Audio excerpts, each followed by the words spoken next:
I am. Okay. Right.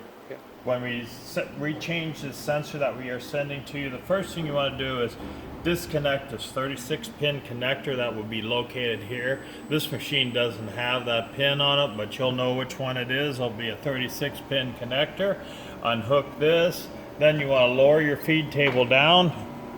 Now you want the table to come down approximately about 6 inches or so, just so you have plenty of room for that dielectric sensor.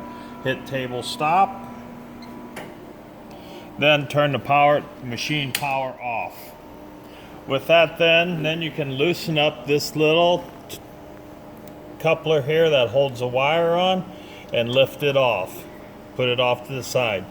Now you'll just take the kip handle, loosen, and this whole assembly will come out. Now as you notice on the new one you will get, will have a little scribe line here.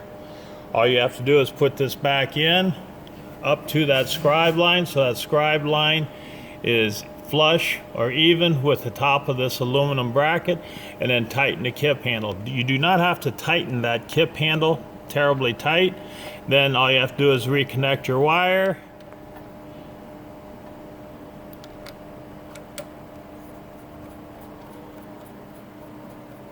Power the machine back up, or reconnect your 36 pin wire, power the machine back up.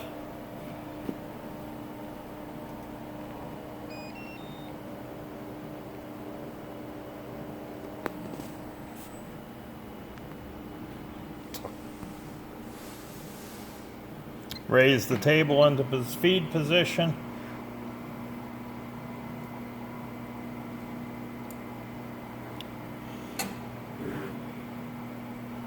And when this yellow indicator light goes out, you should have about, I raised it up a little bit, about a half inch between the top of the stack of paper and the sucker wheel.